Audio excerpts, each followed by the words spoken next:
the compiler. So it saves a lot of time from the QA side. All right, instead of you developing and then going to the QA and then the QA tell you we have a problem and then you try to figure it out where's the problem. Okay, everything is very coherent. All right, because a lot of these human error that you might make is already taken away from you because of all this object-oriented programming approach and compile time checking. Well documented API. GWT is very well documented, and all the libraries that you can download is all very well documented, so it makes developers' job easy. And the roadmap of GWT, for those who have been following the GWT roadmap or has been like let's say watching some of the Google I/O sessions, then you realize that, for example, in GWT 2.0, we will have things like code splitting, whereby we can dynamically reduce the load time for your application. So in the long run, following GWT, you can see that there is a lot of optimization in your code in time to come. All right. And of course, because we have a great community in GWT, so if you have questions, you can just go to the Google group and post the questions, and you will get answer real fast. Okay, and yeah, that's the reason why we are here, right? A great community. Okay, so I guess this slide has been sort of like gone through in the last session. What is basically how it works. All right, so in the nutshell, okay, is this working? Yeah. First of all, you write everything in Java, and then you have a lot of different widgets that you can use. So one of the questions that being asked just now is whether there is a drag and drop user interface for the IDE. Well, the answer is no, but really it's really simple to actually get all this panel, because there's only these few widgets that you will use like 80% of the time. Okay, like buttons, checkbox, and radio buttons. Okay, so after that, you write it and you compile into JavaScript. Okay, so essentially this is a very complicated diagram, so I took like 1 day to make it into very simplified diagram like this one. So basically Java compiles into JavaScript. Alright, and to make things even better for optimization, for each of your browser is actually being compiled into its own JS file. So it has an optimized version for IE, it has an optimized version for Safari, it has an optimized version for Firefox. And then for each language, alright, Seesmic right now we have 3 languages in Chinese, English, and in French. So we actually managed to do that in less than a week, alright, because it has been built into GWT. And then yeah, so for each language it will compile into its own JavaScript also. So for example, you will have one JavaScript file for Firefox in Chinese, and then you will have one JavaScript file for Firefox in English. Alright, so that means that when the user goes into your site, they will only load just that particular optimized file. So that will definitely increase the user load time and their performance.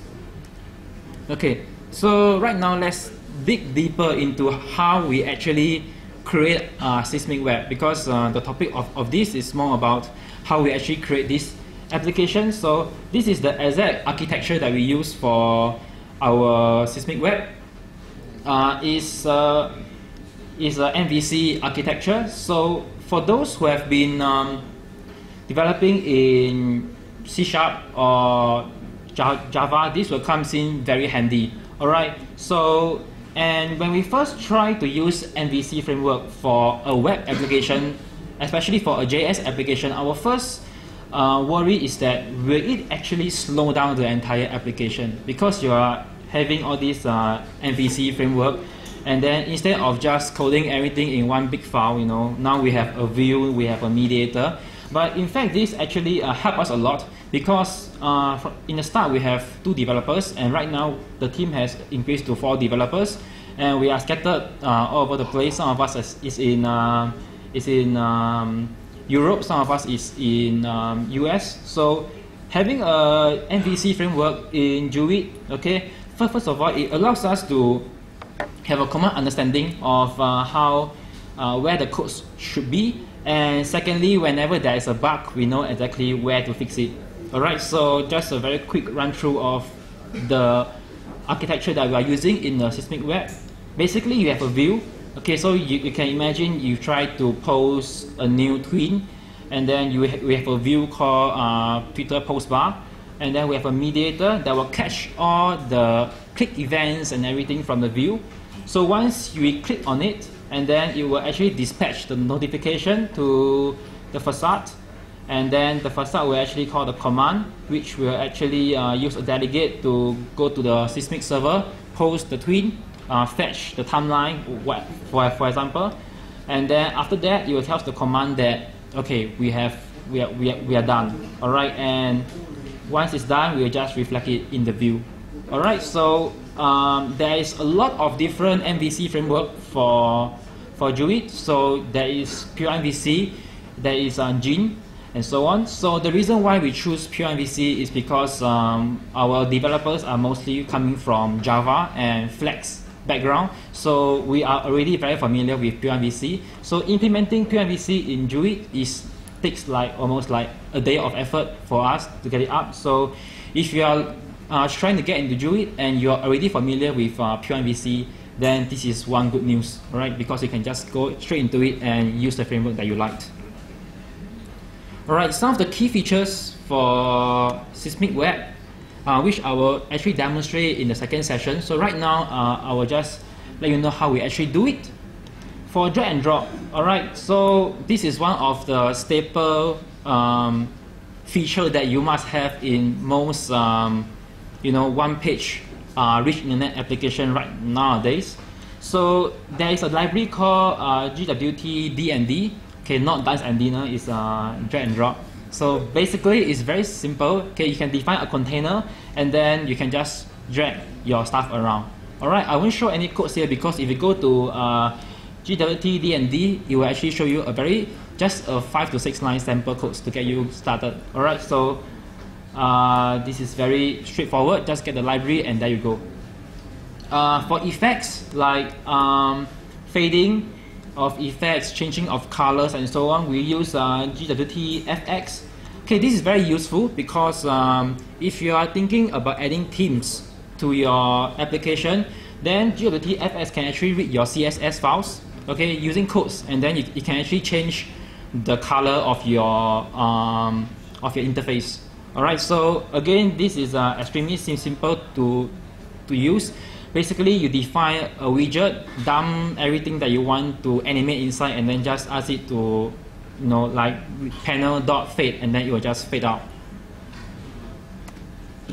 Okay, next, right, is the REST API. We are using this library. Again, it's a free library called RESTlet. All right, for all the operations for posting HTTP post, HTTP get, delete, and put. Alright, and if you are going to start using GWT, the first issue that you might run into when trying to call other services, alright, is that you cannot post to a service of a different domain, alright, because in your hosted browser is localhost, and then let's say you are trying to fetch data using HTTP post from, let's say, twitter.com. Okay, you cannot do that because it's a different domain, so it violates the rule. Alright, so, okay, I'm sorry, you are trying to load from your server, alright? I mean, yeah, you are trying to load from your server, let's say seesmic.com, and then it doesn't load, so it violates the rule. So, as a tip, you can use pound. Right, what does pound do is that you actually change, let's say seesmic.com to a localhost address, alright? So, it sort of like works as a HTTP proxy. So, if you're trying to do some REST API, with GWT, and then we cannot do it because of the domain issue, then try to use pound. Alright, you will overcome the problem. Next is logging. We use GWT incubator. It has a logging class which allows you to log all your information. Alright, you can even have it appear in Firebug. Alright, for those who have been using Firebug for your development. Alright, so let's say your application is already in production, and then you find a bug, so you can